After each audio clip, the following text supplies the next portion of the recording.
Hi, Rebecca. Do people nick containers in your office? Oh, I don't know. I think maybe because I work with other psychologists, they're just a higher caliber of morale. Look, it could happen. I don't know. I haven't noticed it. Although I have noticed a few little things, suddenly just small things, mugs, I don't know. I don't pay great attention to those details. But I used to work in the city and definitely I lost a few Tupperwares. Why do people steal from their co-workers? Yeah, I think it's a really interesting topic actually because it sort of highlights the juxtaposition between long-term abstract values that people hold. Because if you ask most people, more than 90% of people will say that they're honest people, that they have integrity, they're trustworthy. So most people see themselves that way. And yet, when they have a short-term focus on a very tangible object, like, oh, that's a nice piece of Tupperware, I need one that size, or I'm a bit hungry, I'll nick that person's Mars bar out of the fridge. That short-term focus is very easy to, that impulse to just take it because no one's watching and I won't get caught and it's easy. I think humans are quite susceptible. Do they also think it doesn't matter, like it's just a plastic container? Exactly. Yeah. So I guess there's an algorithm that seems to go on in people's brains unconsciously, and it seems to include a few variables. It doesn't really matter. It's not of great consequence. No one's going to get hurt. That algorithm must include, I'm not going to get caught, because if people were watching, they wouldn't do it. That's, the other thing. Yeah, although you just reminded me of an experiment that was done with little kids where they stuck googly eyes. You know the one I'm talking about? Yes. And even a pair of fake eyes watching. Yes. It changed people's behaviour, didn't it? It did, yes. And I'm aware of a story I read online about milk crates getting nicked out the back of a sort of 7-Eleven, and when they put a sign saying thou shalt not steal from the Bible, maybe people felt like God's eyes were watching them. Yeah, right. So even imaginary eyes or fake eyes definitely decreases the likelihood that people will nick stuff. Or just a commandment from the Bible. Yeah. Wow, okay. I wonder if anyone's got any stories to tell on that front. 1300 222 612. Have you had stuff stolen or borrowed, to use a slightly nicer term perhaps, in your office? How do you manage that? 1300 222 612. Rachel Hannam is from North Brisbane, Psychologists, and couldn't possibly say whether her colleagues take stuff or not. Is the size of the office a factor too? Like, the bigger the office, the more likely you will have some colleagues who will be acquaintances or even anonymous, and therefore you think, you don't have an emotional connection. Yeah, and so that's the psychological distance effect. So if it's a much smaller office, we tend to know all of our colleagues.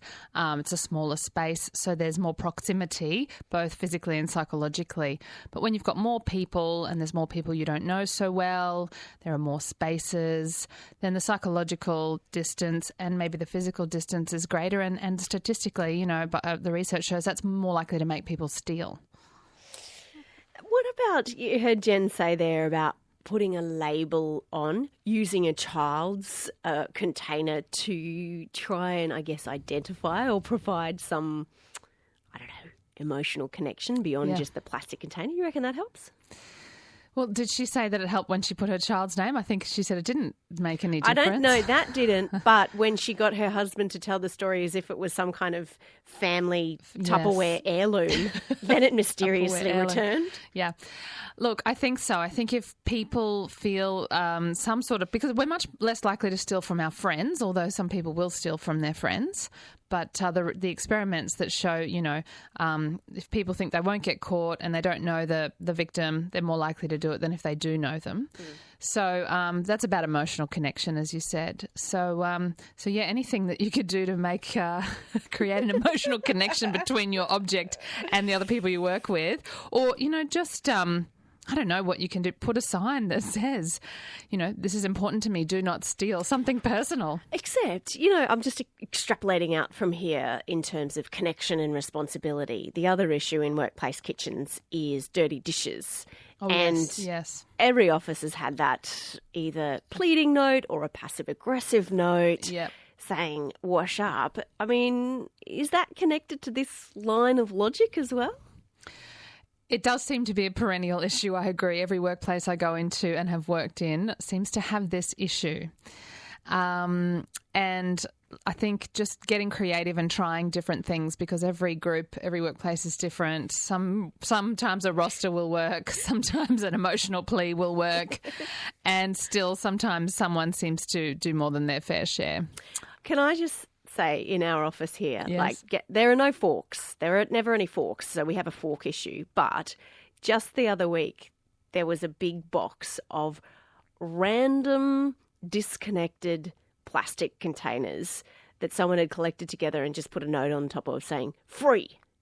So I don't know if that means that ABC fat cats have got too much money, they just don't care about their plastic containers. Or what do you reckon that says about us? We leave them here. Right. Well, I mean, you're probably busy people and forget to take them home, and out of sight, out of mind. I'm walking around the studios. I can see how busy everybody is. It does seem to be another one of those perennial office kitchen issues. Can I ask one last thing just to perhaps remove some of the guilt from my own shoulders? Yes. What about if you just take a splash of milk from someone else's milk? Is that okay? As long as you don't get caught. All right. Rachel, I think I like your logic. Thanks for getting inside our brains today. My pleasure. Thanks for having me.